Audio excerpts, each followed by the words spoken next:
Good morning all of you. आपके अपने YouTube channel geography junction पे आपका हार्दिक स्वागत है।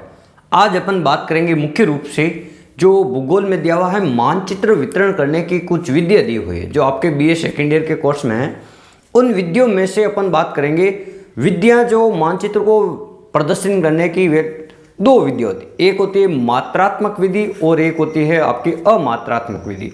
अब मात्रात्मक विधि में तो अपन ये करेंगे कि भाई मात्रा के आधार पर अपन उन विधियों में कुछ न कुछ आंकड़े दिए हुए होंगे, लेकिन अमात्रात्मक विधि में आपको आंकड़े नहीं दिए हुए, उनको प्रतीक चिन्हों की सहायता से दर्शाना। जैसे कौन कौन सी विधियाँ देखो, मानचित्र वितरण करने की विधियाँ ये दो है। मानचित्र वितरण करने की विधियाँ कितनी होती हैं? मुख्य रूप से दो प्रकार की होती है। एक होती है अमात्रात्मक विधियाँ और दूसरी है मात्रात्मक। अमात्रात्मक में आपको मिलेगी वर्ण प्रतीकी, और प्रतीकी का मतलब होता है किसी भी प्रतीक चिन्ह की सहायता से या संकेत की सहायता से उस चित्र को आपको दर्शाना। और दूसरा आपको दिया हुआ देखो मात्रात्मक विधियाँ। यहाँ जैसे वर्ण मात्र विधि, यानी यहाँ निम्नलिखित में से किसी न किसी प्रकार के जनसंख्या के आंकड़े, घनत्व, लिंगानुपात, इनके आंकड़े दिए हुए मिलेंगे। या सममान रेखा विधि, यहाँ पर भी आपको किसी न किसी प्रकार के कोई आंकड़े दिए हुए होंगे। और तीसरा दिया हुआ आपको बिंदु विधि। बिंदु विधि का मतलब है किसी भी प्रकार से आपको बिंदुओं को लेकर दर्शाना है, और बिंदुओं के ऊपर ही आपको क्या करना है, उन बिंदुओं का किसी प्रकार से एक पैमाना लेना है और उनके अनुसार अगर साक्षरता है, लिंगानुपात है, जनघनत्व है, उनके आंकड़ों को उस चित्र में दर्शाना। चाहे भारत का मैप हो, चाहे विश्व का मैप हो, चाहे राजस्थान का मैप हो, ये मात्रात्मक विधियों में अपन काम में लेते हैं। तो आज अपन पहले पार्ट में अपन बात करते हैं वर्ण प्रतीकी विधि। वर्ण प्रतीकी का मतलब मैंने आपको बता दिया, संकेत चिन्ह होता है। और वर्ण प्रतीकी में मुख्य रूप से अपन तीन प्रकार के संकेतों को काम लेते हैं। कितने संकेतों को काम लेते हैं? तीन प्रकार के। जैसे एक होता है चित्रमय संकेत, चित्रमय प्रतीक लिख देता हूं। एक होता है मूलाक्षर, मूलाक्षर प्रतीक। और एक आपका होता है जो मूलाक्षर प्रतीक के बाद में आपको एक मिलेगा जिसमें आपको तीसरा प्रकार मिलेगा ज्यामितीय प्रतीक।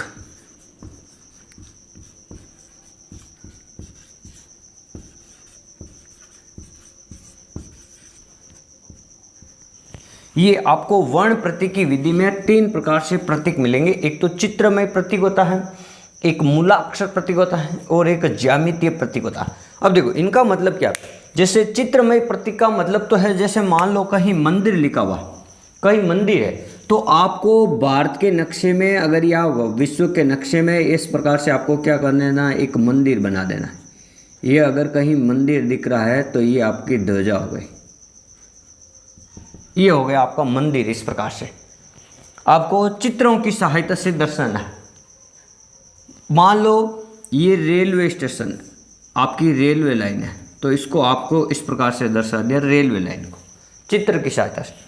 मान लो और कोई दर्शाना है, मान लो आपको झील दर्शानी है, तो आप इस प्रकार से ब्लू अक्षर से आप इसको झील को दर्शा सकते हो किसी भी प्रकार से। या मैं पानी कर देता हूँ, ये वाली आपकी झील हो गई यहाँ पर।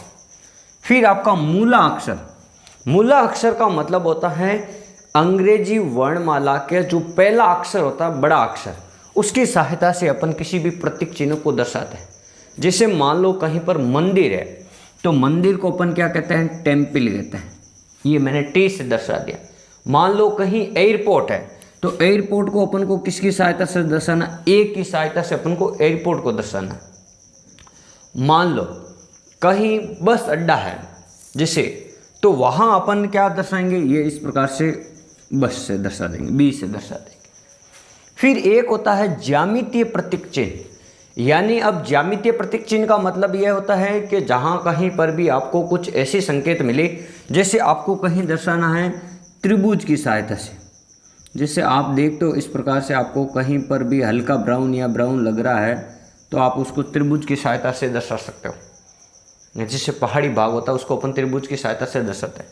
जैसे मान लो अपन किसी को वर्त की सहायता से दर्शा सकते हैं, किसी भी वस्तु को आयत की सहायता से दर्शा सकते हैं, किसी भी वस्तु को अपन वर्ग की सहायता से दर्शा सकते हैं।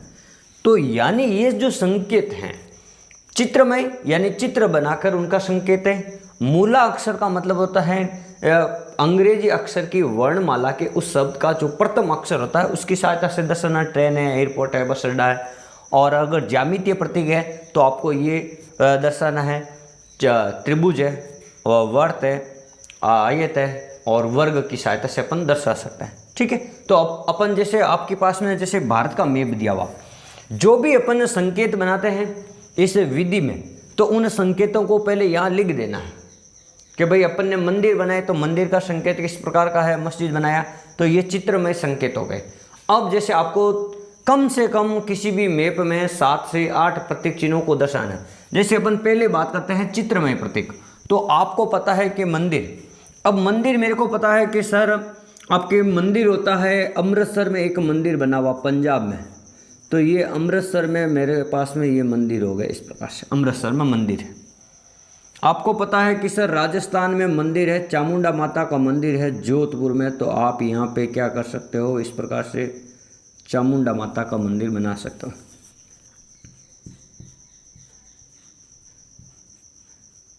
ये चामुंडा माता का मंदिर यहाँ थे जो मदुरै में जो स्थित है मंदिर, जो ये वाला आपका मंदिर है इस प्रकार से।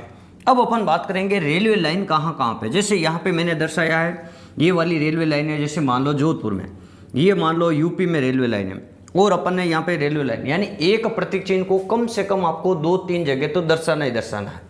फिर मैंने ये दर्शाया, मान लो झील है, तो ये वाली आपकी झील हो गई। और आपको झील है, जैसे यहाँ पे झील है, या आपको मणिपुर में लोकटक झील है, तो आप दर्शा सकते हो। फिर मूला अक्षर का मतलब होता है अंग्रेजी का जो पहला अक्षर है वो आपको दर्शाना। जैसे आपको यहाँ पे मैंने दर्शा दिया ये वाला T, A और P, यानी एयरपोर्ट कहाँ पे है आपका, टेम्पल कहाँ पे है और बस स्टैंड कहाँ पे है। तो देखो मैंने यहाँ पे एक T लिख दिया, यहाँ पे कोई मंदिर है, यहाँ मदुरै में, यहाँ पे मंदिर है, यहाँ पे मंदिर है, 3 जगह। यहाँ एयरपोर्ट है राजस्थान में, यहाँ पे एयरपोर्ट है, एयरपोर्ट लगभग आपके सब जगह है, तो आप 3-4 आप एयरपोर्ट के संकेत दर्शा सकते हो। जैसे बस स्टैंड है, जैसे बस स्टैंड भी लगभग आपके सभी जगह है, तो कम से कम 3-4 आपको बस स्टैंड के जो B वाले अक्षर है संकेत अक्षर को लिखना है। फिर अपन बात करते हैं ज्यामितीय। ज्यामितीय का मतलब होता है जो गणितीय जो प्रतीक चिन्ह होते हैं, गणितीय प्रतीक चिन्हों की सहायता से अपन को दर्शाना। गणित में प्रतीक चिन्ह क्या होते हैं, त्रिभुज होता है, वर्त होता है, आयत होता है और आपके वर्ग होता है। इस प्रकार से और भी हो सकता है। ठीक, तो देखो अपन ने दर्शा दिया, मान लो ये वाला वर्त है, यहाँ पे किसी भी संकेत चिन्ह को दर्शा दिया, तो ये वर्त हो गया 2 जगह, यहाँ पे भी मैंने वर्त बता दिया। ये वाला मान लो कोई फसल से संबंधित हो सकता है, यहाँ पे किसी का उत्पादन। फिर आपका त्रिभुज यानी पहाड़ी क्षेत्र, जैसे यहाँ पे पहाड़ी क्षेत्र है, यहाँ पहाड़ी क्षेत्र है, यहाँ पहाड़ी क्षेत्र है, यहाँ आपका माउंट एवरेस्ट है, यहाँ पहाड़ी क्षेत्र है, पश्चिम घाट है, विंध्याचल है, सतपुड़ा है और ये आपका कश्मीर हिमालय वाला। फिर मैंने आपको आयत और वर्ग, जैसे यहाँ पे मैंने 1-2-3 जगह मैंने आयत दर्शा दिया। फिर कहीं आपको वर्ग दर्शाना हो तो जैसे यहाँ पे वर्ग दर्शा दिया। अब वर्ग का कुछ मतलब होना चाहिए कि भाई इसका मतलब ये होता है तो वर्ग, तो यहाँ पे वर्ग दर्शा दिया। तो इस प्रकार से अपन ने आज पढ़ा संकेत चिन्हों की सहायता से जो वर्ण प्रतीक, यानी प्रतीक का मतलब है किसी न किसी प्रकार का कोई संकेत होगा, उसकी सहायता से जो मानचित्र बनाया जाता है उसे अपन कहते हैं वर्ण प्रतीकी विधि। यानी जिस विधि से अपन ने मानचित्र पे प्रतीक चिन्ह लगाए उसी को अपन कहते हैं वर्ण प्रतीकी चित्र। यानी उसमें 3 प्रकार के संकेत होते हैं, एक तो चित्र में चित्रों की सहायता से, एक मूला अक्षर यानी अंग्रेजी के बड़ा अक्षर, और एक होता है ज्यामितीय प्रतीक यानी ज्यामितीय अक्षर त्रिभुज वर्त की सहायता से।